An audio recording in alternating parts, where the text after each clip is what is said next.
Thank you so much for talking with me today. I'm Kemberlie Spivey. I'm with Where's the Buzz TV. I feel this story is full of complex relationships and moral dilemmas. How do you each prepare to dive into these characters and direct this intense narrative? Well, for me as the character and playing Stephanie, you know, gosh, it was so much. I feel like as women, we've had, these relationships where men have cheated and all the things. So I could pull there very easily and, find those normal emotions of like hurt and pain and sadness and all those things. But then you see her kind of having this affair with Cynthia's husband, who was played by Darius McCrary. And, having to, that was awkward for me because I've never been the cheater. So, having to do, a little research and talking to girlfriends and being like, what does that feel like? And, pulling from that aspect of like hurting someone, because that doesn't feel good. Right. So, yeah, it was very interesting that I was able to do the research on that aspect with friends and then pull from a real experience in my real life. And so I was able to prepare for not just my own personal, but from personal relationships that I had around me with friendships as well. Yeah. Mm-hmm. And for me, I would say I play the role of Maxine, a psychotherapist who should have all the answers and have it all together. But I actually end up maybe needing a little therapy myself when it's all said and done. I will say, for me, I was just able to pull also from past relationships, but like I always just try to come from a place of love. And like I feel like there's so many levels of cheating. Like for me, like if you lie to me or you're just being inappropriate or you're just texting or what with someone like that all that stuff is hurtful. So at the end of the day, it was just really interesting to watch all the different the four main characters like navigate their love journey, just in terms of how they dealt with different situations and being in different situations and the reaction. For every action there is going to be a reaction. Okay. Mm-hmm. That's in life, that's in movies, that's how it works. So this was a fun ride for me. I've never My first lead, first of all, thank you so much, Swirl Films and BET Plus and Wendy Raquel for also being a part of making sure I was casted as Maxine. I learned a lot. I feel like the takeaway for anyone that watches this movie, I feel like everyone will leave with something. They'll be able to relate to something or one of the characters in the movie. Wow. I'm so caught up in y'all answers, I forgot the question. How do you prepare to dive into these characters and direct this intense narrative? Oh, wow. For me, it was interesting. I felt like I was a slither and a slice of each character. And, I also wanted to show the different attachment styles that they had. Our love languages are so different. There's the anxious attachment style that came through, with Maxine once she got into it and it was like, okay, what's happening? There was the more secure attachment style that, Stephanie's husband, Mason, he thought he had, there's no way my woman gonna cheat on me and this, that, and the other. And it was like, wow. So I looked at it from a clinical eye because it is told through the lens of a psychotherapist as well. But then also just looking at my personal life, my girlfriend's life, like Apryl said, we all go through it, but how do we respond? And just pulling from that because it is a psycho thriller. And then I work very closely with the writer. I do want to give Charlotte Boyer. We worked on this project almost a year and a half, and it went through so many incarnations of, well, why is this happening this way? Oh, it's too much dialogue. It's too much over explaining and then simplifying it, but still keeping the core of what each character is as a part of this. So I think from start to finish, that's how I approached it, from, being in the writer's lab and then also bringing that to the directing table and then being an actor's director, and just knowing how vulnerable they have to be. It's like, get out here, put on them pumps and put on that teddy and we're going to film you, whether you look good or you feel good or whatever, so it's all of that. So it was a lot. It was a lot, but it was great. It was therapeutic. Yeah, I have to say, I think we had an advantage. I feel like I had an advantage being directed by Wendy because she is also an actress as well. So the fact Yeah. that be on both sides and she could really see, like, she could really fit in an acting seat and kind of see what we needed to do and know how to direct us. I think it's different, you know, although this is my first biggest role, I have done a lot of other movies, and I feel like this is the first time where I actually was directed by someone who actually was an actor, you know, sorry, not was, is an actor as well. Thank And you. Thank you. for me, it was just an easier, it just felt so natural, like all of her the way she presented things and the way she painted things to me just felt really just bright, you know. It was just easier to trust her and trust her choices with me. Thank Yeah. you. Thank you. The theme of adultery can be controversial. How do you navigate portraying these relationships in a way that resonates with the audience without moralizing it? You said without Can hear her. demoralizing it? Yes, Her. or moralizing it. Oh, moralizing it. Oh, Yeah. ladies. I'm like, I couldn't hear the question because on my end, the computer was glitching. Oh, I'm sorry. Okay, I was saying the theme of adultery can be controversy. How do you navigate portraying these relationships in a very way that navigates with the audience that doesn't moralize it? Oh, Jesus. Wow. Um, You know, well, I mean, I'll jump in. Okay. Um, for every action, the like hard you said, question. Cynthia, there's a reaction. You know, there's gonna be some drama that's gonna happen as a direct consequence to whatever that action is, be it cheating, stealing, lying, whatever it is. It basically, to me, it breaks down to just who are you at your core, you know, and we're not sensationalizing cheating at all. We're saying, be careful of the things that you do. And it's almost like a forewarning of what can potentially happen given the wrong circumstances, the wrong chemistry. You mess around with that wrong woman, you know, because we paint April's character to be this beautiful butterfly, you know, and you got stung like a bee, a bumblebee on top of that. Yeah. So for me, it opens up the possibility of what can really go wrong in any given circumstance.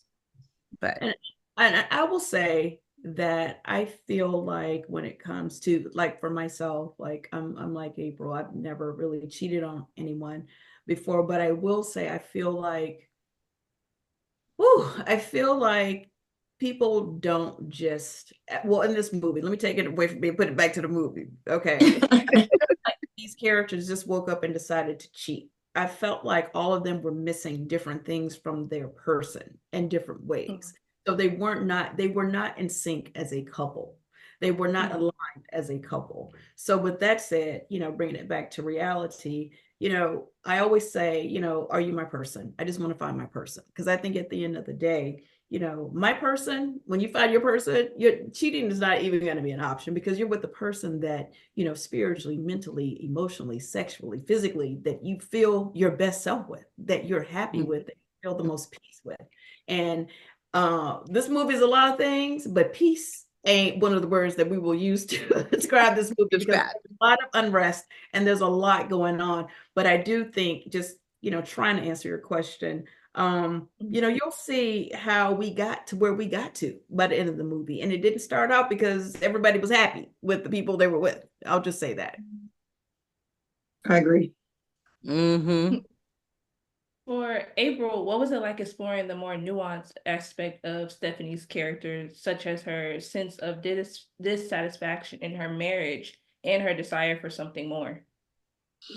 I just feel like, again, just pulling from my own personal experience of like not having certain things, you know what I mean? Like in being in relationships where I wasn't receiving and kind of pouring into, it was easy. It was easy for me to, especially because I have kids. So I had a relationship dynamic where you know, not just that, but like where I could really essentially pull from and know what that really felt like and actually pour myself back into those feelings, which there sometimes as the actress, you know, it doesn't always feel good to have to dive back into that place.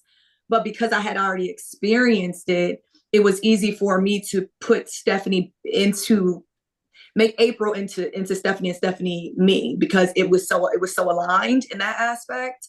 So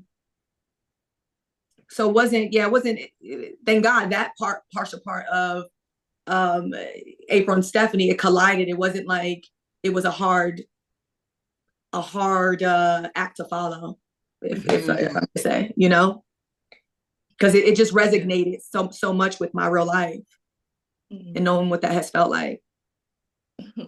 What do you think Stephanie is ultimately searching for in her life and relationships, and how does this drive her actions? I think that she's looking for love, like we like the root of love, and wanting to trust and feel safe in a relationship, and wanting to know that the partner that she has isn't going to go out there and just be screwing everybody that he's shooting a commercial for. Like, you know what I mean? Like, she wants to feel like she has someone who's going to see her value and that's going to respect and honor her. And, like, again, most women, sometimes we run into those relationships where it's like, they don't.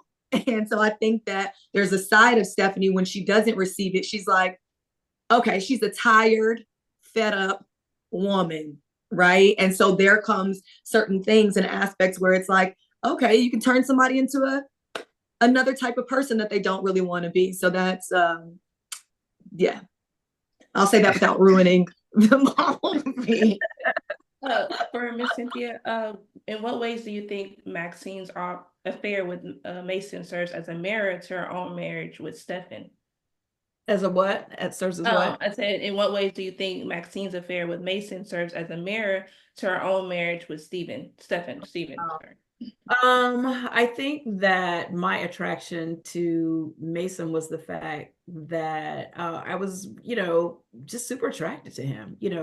I had obviously, we had, my husband and I, played by Darius McQuarrie, we had lost something, in the marriage. Something was missing. The spark was gone. We didn't even have a lot of respect for each other. I feel like the way we spoke to each other, the way I talked to him crazy in the movie, basically. So I had, for whatever reason, you guys will have to watch it all play out. We were one of those couples that were married, but we were not married. We were married, but not married. And Blue Kimball, who plays the role of Mason, he showed up in a different way at a time where I was not happy in my marriage with Stephen, and he just brought a different type of excitement and fun. He's cute, he's exciting, so he filled a hole that needed to be filled that I was not getting with Stephen. What was the most? He filled a lot of holes, basically. A lot of sexy. Them holes was filled, okay. What was the most surprising thing that you discovered, even Apryl and Cynthia, about both of your characters, playing them as you digged into deeper into their characters? Oh, I can't say, because I feel like with what I want to say, my response would spoil the I'll just say, like, playing this other side to her, it was so dope, because even with Wendy pushing me in a way where I was like, wait a minute, I gotta do what? And right.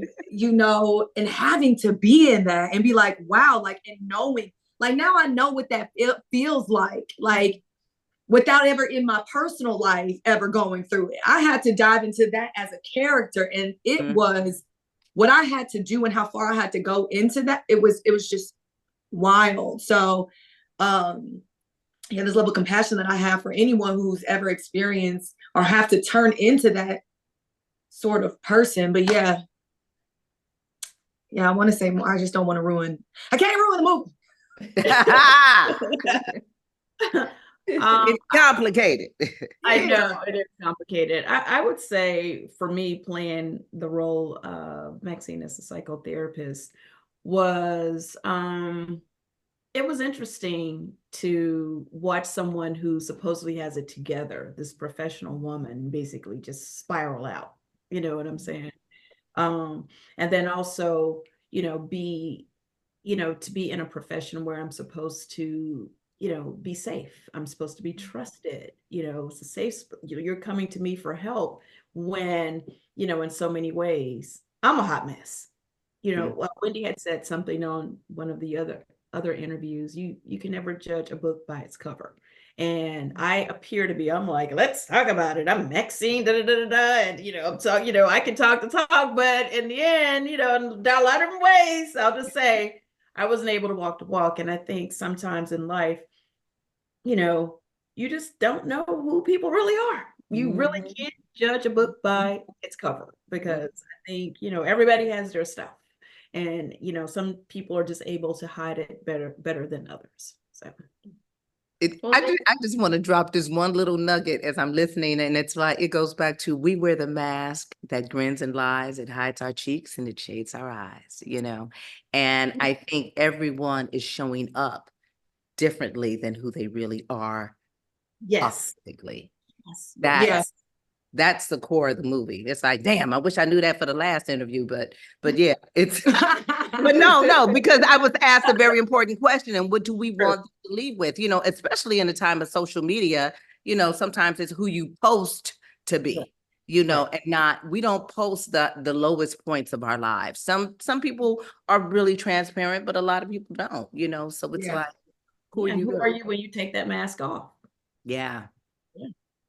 Well, thank you so much for talking with me. Y'all all look beautiful. I hope You have too. a great rest of your day. Thank you so much. Thank you. Well, have a great day.